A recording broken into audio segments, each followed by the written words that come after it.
Good morning students, प्यारे बच्चों। मैं तृप्ति बाली आपको हिंदी विषय पढ़ाऊंगी। तो बच्चों, हम पिछली वीडियो क्लास में क्या कर रहे थे? पदबंध। पदबंध होते क्या हैं, इसके कितने भेद होते हैं, हमने ये पढ़ा। आज हम उनका विस्तार से वर्णन पढ़ेंगे। सबसे पहले उसकी पुनरावृत्ति कर लेते हैं बच्चों। पदबंध होते क्या हैं? पदों का वह समूह जो एक व्याकरणिक इकाई का कार्य करता है उसे पदबंध कहते हैं। किसे कहते हैं बच्चों पदबंध? वाक्य में पदों का समूह, एक ऐसा समूह जो एक व्याकरणिक इकाई का कार्य करता है, उसे पदबंध कहते हैं। कितने भेद बताए थे बच्चों मैंने? 5। कौन कौन से? संज्ञा पदबंध, सर्वनाम पदबंध, विशेषण पदबंध, क्रिया पदबंध और क्रिया विशेषण पदबंध। एक बार फिर से मेरे साथ दोहराएं। कौन कौन से बच्चों? संज्ञा पदबंध, सर्वनाम पदबंध, विशेषण पदबंध, क्रिया पदबंध और क्रिया विशेषण पदबंध। पर पदबंध का निर्माण होता कैसे है, इसका आज हम सबसे पहले यही अध्ययन करेंगे कि पदबंध का निर्माण कैसे होता है। उसके बाद हम इसके भेदों का विस्तार से वर्णन पढ़ेंगे। तो बच्चों, सबसे पहले है पदबंध का निर्माण। कैसे होता है पदबंध का निर्माण? कहता है जब दो पदों के बीच का, के, की आते हैं तब पदबंध का निर्माण होता है। दूसरी क्या बात होती है? विशेषण और विशेष्य होता है। या तो दो पदों के बीच का, के, की आ जाता है तब भी पदबंध का निर्माण होता है। जब विशेषण और विशेष्य दोनों आ जाते हैं तब भी पदबंध का निर्माण होता है। या वाक्य के अंत में क्रियाओं का जो समूह होता है वो भी पदबंध का निर्माण करता है। कैसे करता है अब मैं आपको उदाहरण के जरिए समझाती हूँ। पहली बात हमने क्या पढ़ी? दो पदों के बीच का, के, की आने से, दो पदों के बीच, जैसे राम के भाई लक्ष्मण ने मेघनाद को मारा। अब ये देखो, राम के भाई लक्ष्मण। अब यहाँ पर के भाई लक्ष्मण, का, के, की, जहां पर भी ये आ जाता है तो वहां पर क्या होता है? पदबंध का निर्माण होता है। या तो आप राम के भाई तक ले सकते हैं या आपके राम के भाई लक्ष्मण तक ले सकते हैं। ठीक है बच्चों, ये हो गया पदबंध। पदों का ये समूह हो गया। ये लक्ष्मण के लिए ही आया है। ये देखो आप, हम सिर्फ ये भी कह सकते थे लक्ष्मण ने मेघनाद को मारा, पर हम क्या बता रहे हैं? लक्ष्मण के बारे में कि राम के भाई लक्ष्मण ने। तो ये सभी क्या कर रहे हैं? एक ही पद के लिए कार्य कर रहे हैं। जो लक्ष्मण कर रहा है वही ये तीनों कर रहे हैं। तो इसका मतलब ये क्या हो गया? एक व्याकरणिक इकाई हो। अगला निर्माण क्या था बच्चों? विशेषण और विशेष्य का पदबंध निर्माण में। तो जैसे ये उदाहरण है, सफेद रंग का घोड़ा तेज दौड़ता है। तो इसका अर्थ क्या हुआ कि यहाँ पर विशेषण और विशेष्य का संबंध है। कैसा? घोड़ा क्या है? विशेष्य। इसकी विशेषता क्या है? सफेद रंग का। विशेषण और विशेष्य जहाँ पर होता है वहां पर क्या होता है? हमारा वो पद समूह क्या करते हैं? एक व्याकरणिक इकाई का कार्य करते हैं। तो वो व्याकरणिक इकाई क्या कहलाती है? हमारा पदबंध कहलाती है। अगला है वाक्य के अंत में क्रियाओं का समूह। मैं अपनी नानी के घर आया जाया करती थी। आया जाया करती थी एक क्रिया का क्या है? ये समूह है। आया जाया करती थी, तो ये समूह है क्रिया का। तो इसका मतलब ये क्या हो गया? हमारा क्रियाओं का समूह जो क्या कर रहे हैं? एक व्याकरणिक इकाई का कार्य कर रहे हैं, एक के लिए ही कार्य कर रहे हैं। तो इसका मतलब ये क्या हो गया? हमारा पदबंध हो गया। तो बच्चों, अब चलेंगे विस्तार से हम पढ़ेंगे। क्या पढ़ेंगे बच्चों? इनके भेदों का वर्णन। तैयार हैं आप? एक बार पांचों भेदों के नाम बोलेंगे आप। क्या है पांचों भेदों के नाम? नंबर 1 क्या है बच्चों? पहला संज्ञा पदबंध। दूसरा क्या है? दूसरा क्या था बच्चों?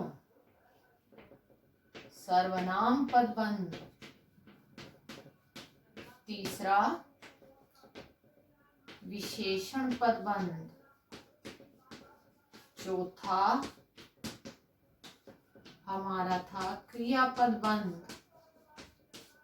और पांचवा क्रिया विशेषण पदबंध। अब हम इनका विस्तार से वर्णन पढ़ेंगे। सबसे पहला कौन सा पढ़ेंगे बच्चों? संज्ञा पदबंध का। संज्ञा पदबंध होता क्या है? ध्यान से। पहला क्या है बच्चों हमारा? संज्ञा पदबंध। संज्ञा पदबंध होता क्या है?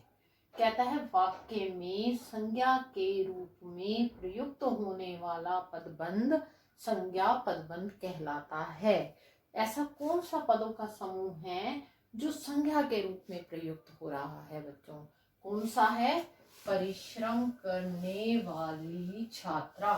यहाँ पर किसके विषय में बात हो रही है? छात्रा के विषय में। इसका मतलब संज्ञा कौन है? छात्रा। पर इसके लिए जो भी पद प्रयोग किए गए हैं, जो उसकी विशेषता भी बता रहे हैं यहाँ पर, परिश्रम करने वाली छात्रा। छात्रा के लिए क्या आया? परिश्रम करने वाली। तो इसका मतलब जो ये पदों का समूह है वो एक ही कार्य कर रहा है। किसके लिए? छात्रा के लिए। तो इसका मतलब ये क्या है? हमारा छात्रा मुख्य है, तो ये हमारा क्या हो गया? इसके लिए ये प्रयुक्त हो गया। तो ये पदों का पूरा समूह क्या कहलाएगा? संज्ञा पदबंध कहलाएगा। जैसे एक और लेते हैं बच्चों उदाहरण। विदेश में रहने वाले चाचा जी बीमार हैं। मैं कहती हूँ किसकी बात कर रही हूँ? चाचा जी की। अब चाचा जी की क्या विशेषता बताई गई है? विदेश में रहने वाले। तो इसका मतलब चाचा जी के लिए ये सारे पद प्रयोग में लाए गए हैं। तो ये जो सारे लाए गए हैं प्रयोग में, इसका मतलब ये चाचा जी के लिए है। चाचा जी के लिए है तो चाचा जी तक क्या हो गया? हमारा ये पदबंध हो गया पूरा। तो पदों का जो ये समूह है एक ही व्याकरणिक इकाई का कार्य कर रहा है। किसका कर रहा है? संज्ञा का। तो इसका मतलब ये हमारा पदबंध हो गया। और कौन सा पदबंध हो गया? चाचा जी, संज्ञा शब्द, इसलिए ये क्या हो गया? हमारा संज्ञा पदबंध हो गया। बच्चों एक बार फिर से देखें इसको। वाक्य में संज्ञा के रूप में प्रयुक्त होने वाला पदबंध क्या कहलाता है? संज्ञा पदबंध कहलाता है। तो जैसे परिश्रम करने वाली छात्रा प्रथम आई, हमने क्या किया? छात्रा के लिए उसकी ये विशेषता बताई। तो ये सभी पद एक ही कार्य कर रहे हैं, एक व्याकरणिक इकाई का कार्य कर रहे हैं।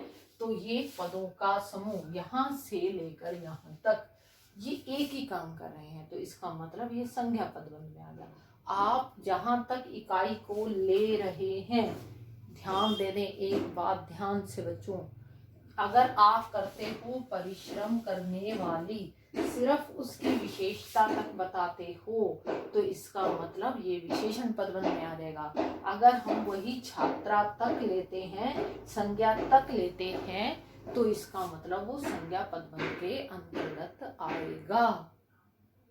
थोड़ा सा समझना जरूरी है। जैसे मैं कहती हूँ विदेश में रहने वाले चाचा जी, अगर मैं पदबंध चाचा जी तक लेती हूँ तो हमारा अंतिम क्या हो गया पदबंध का?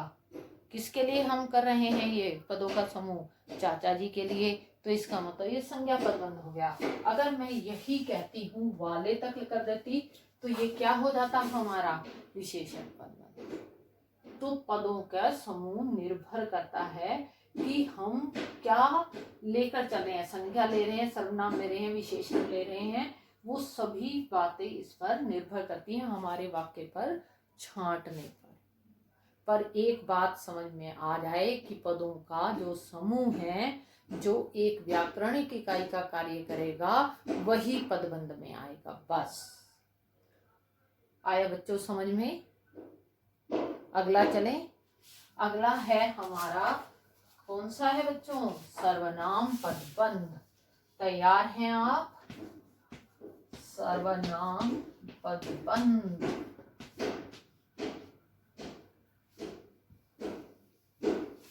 वाक्य में सर्वनाम के रूप में प्रयुक्त होने वाले, ध्यान देने बच्चों,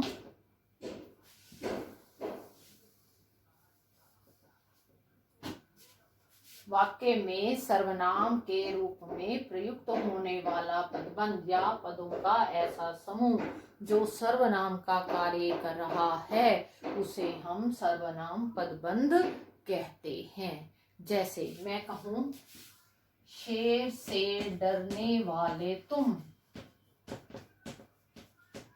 डरने वाले तुम,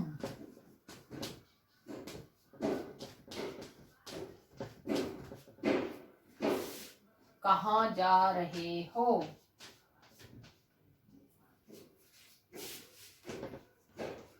जा रहे हो। अब इसमें ध्यान से समझना बच्चों, शेर से डरने वाले तुम, तुम के लिए हो रहे हैं ये सारे पद। शेर से डरने वाले तुम क्या है? हमारा सर्वनाम।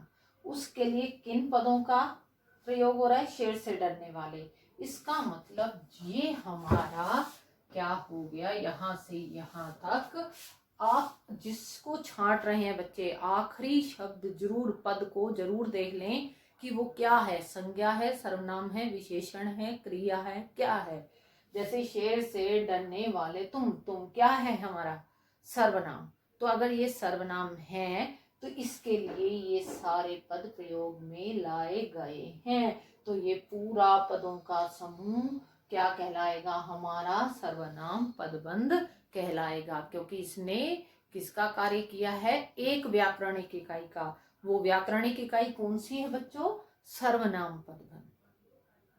ठीक है, और देख लेते हैं। दूसरा उदाहरण हम लेते हैं, दिल्ली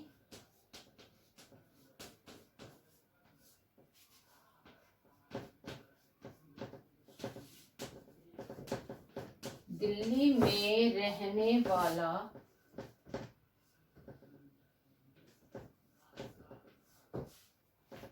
या रहने वाले तुम फरीदाबाद आ गए।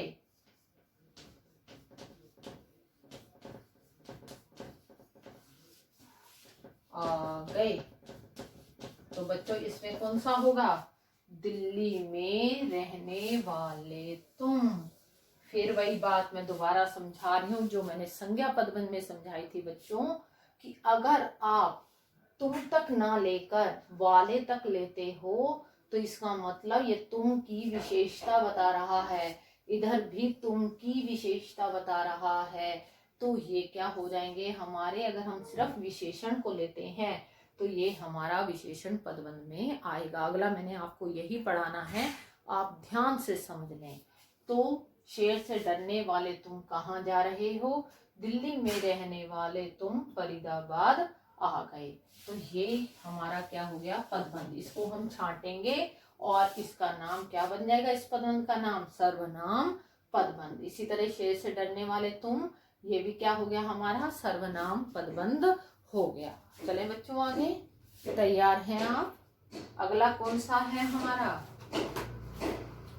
अगला है हमारा बच्चों कौन सा पदबंध? विशेषण पदबंध। विशेषण पदबंध में क्या होगा? विशेषण पदबंध में होगा बच्चों, ध्यान से, यहां पर अब हम क्या लिख देंगे? विशेषण। क्या लिखेंगे? विशेषण। तो हम लिखेंगे वाक्य में विशेषण के रूप में प्रयुक्त होने वाला पदबंध विशेषण पदबंध कहलाता है। अभी मैं आपको ये बताती हूँ विशेषण क्या होते हैं, जो संज्ञा और सर्वनाम की विशेषता बताते हैं। यहाँ पर तुम क्या है, सर्वनाम है, इसकी विशेषता क्या है कि वह शेर से डरने वाला है। तो अगर हम सिर्फ यहाँ से लेकर यहाँ तक इस पद समूह को ले लेते हैं, ध्यान से बच्चों, अगर मैं यहाँ तक ना लेकर, तुम तक ना लेकर ये कहती हूँ शेर से डरने वाले तुम कहाँ जा रहे हो, अगर मैं इस पद समूह को लेती हूँ तो ये विशेषता बता रहा है तुम की, तो इसका मतलब ये विशेषण पदबंध हो गया। इसी तरह यहाँ पर मैं छांटती हूँ, इसलिए मैंने एक जैसे उदाहरण लिखे हैं बच्चों, आपको आसानी से समझ में आ जाए। दिल्ली में रहने वाले तुम फरीदाबाद आ गए। अगर मैं यहाँ तुम तक ना लेकर, अब कहाँ तक लूं बच्चे, वाले तक, दिल्ली में रहने वाले, ये तुम की विशेषता है। अगर मैं इन पद समूह को सिर्फ लेती हूँ जो विशेषण इकाई का कार्य कर रहे हैं, तो ये हमारा विशेषण पदबंध के अंतर्गत आ जाएगा। आपको पेपरों में ये पूछा जाता है कि इस वाक्य में से पदबंध छांटिए और उसका नाम बताइए। तो आपको ये छांटने होते हैं बच्चों, ये छांटना आपके ऊपर निर्भर करता है कि आप कहाँ तक छांट रहे हैं। आपने कहा शेर से डरने वाले तुम तक अगर छांटते हैं, तो अगर उसको रेखांकित कर देते हैं तुम तक, तो ये हमारा क्या हो जाएगा, तुम क्या है, सर्वनाम, तो ये सर्वनाम पदबंध हो जाएगा। मैं कहती हूँ शेर से डरने वाले लक्ष्मण तुम कहाँ जा रहे हो, तो लक्ष्मण क्या हो गया, संज्ञा, तो इसका मतलब यहाँ तक ये संज्ञा पदबंध हो जाएगा। अगर मैं सिर्फ विशेषता ले रही हूँ, अगर विशेषता पदों जो विशेषता है उन्हीं पद समूह को पदबंध के रूप में ले रही हूं, तो इसका मतलब वो विशेषण पदबंध कहलाएगा। आया बच्चों समझ में? आगे चले, अगला है हमारा क्रिया पदबंध। कौन सा है बच्चों, क्रिया पदबंध। अगर बच्चों फिर भी आपको ये समझ में नहीं आते, कहीं पर आप कंफ्यूज हो जाते हैं, दुविधा में पड़ जाते हैं, तो आप मुझे कॉल कर सकते हैं, फिर से समझ सकते हैं, पर्सनली भी समझ सकते हैं आप मेरे से, पर ये आना बहुत जरूरी है। चले बच्चों, वाक्य का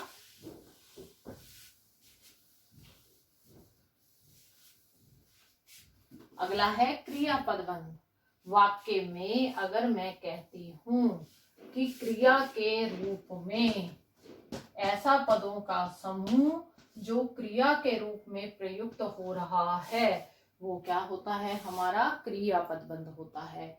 वाक्य में क्रिया के रूप में प्रयुक्त होने वाला पदबंध क्रिया पदबंध कहलाता है। मैं कह रही हूं, आपसे प्रश्न करती हूं, जैसे श्वेता कहाँ जा रही है,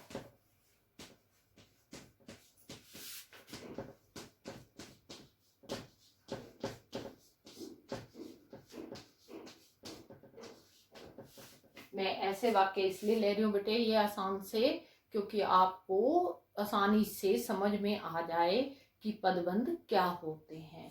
अगर मैं पदों का समूह जो इकट्ठा, जरा इकट्ठा बोलेगा देखना आप, श्वेता कहाँ जा रही है, जा रही है, एक ही क्रिया हो गया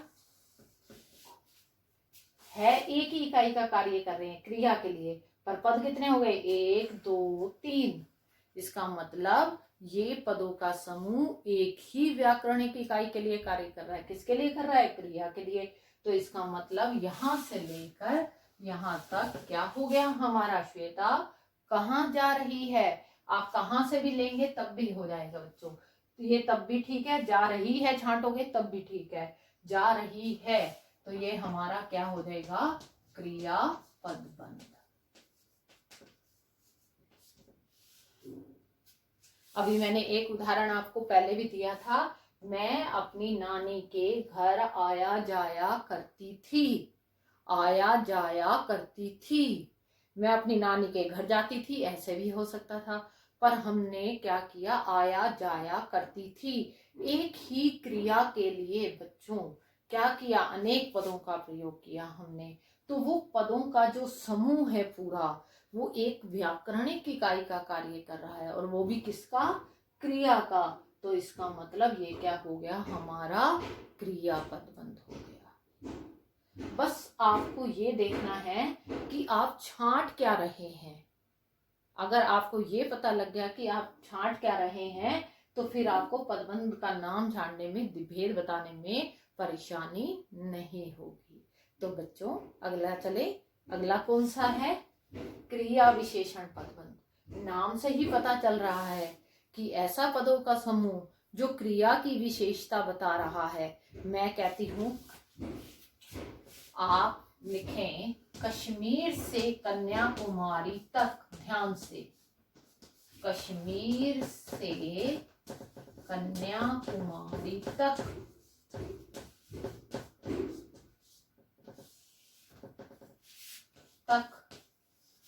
भारत एक है।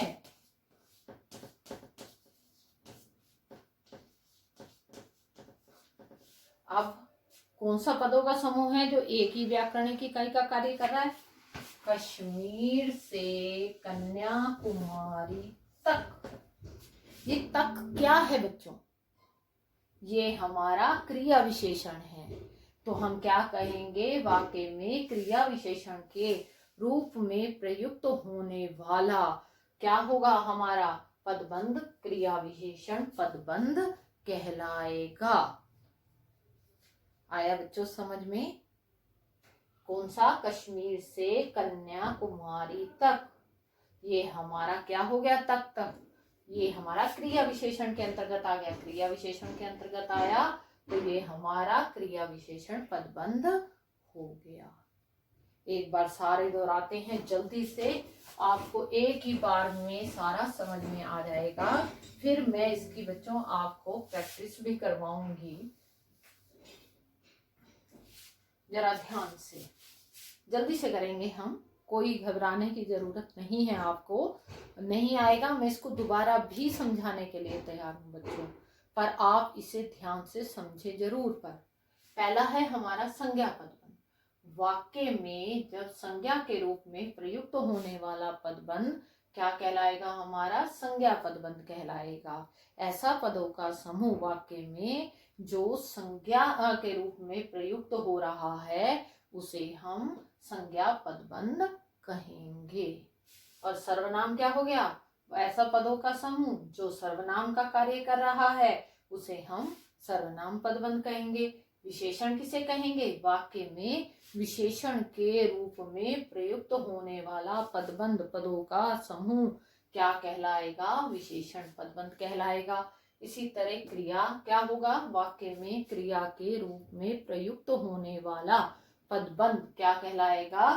क्रिया पदबंध कहलाएगा। और इसी तरह क्या होगा? क्रिया विशेषण वाक्य में क्रिया के रूप में प्रयुक्त होने वाला पदों का समूह क्या कहलाएगा? क्रिया विशेषण पदबंध कहलाएगा। बच्चों मुझे आशा है कि आपको समझ में आया होगा। मैं कुछ उदाहरण आपको स्वयं करके दूंगी, और जो आपको पीडीएफ दूंगी उसमें स्वयं भी करके दूंगी, और उसके बाद जो अभ्यास पत्रिका दी जाएगी उसे आप स्वयं करने का प्रयास करेंगे। धन्यवाद।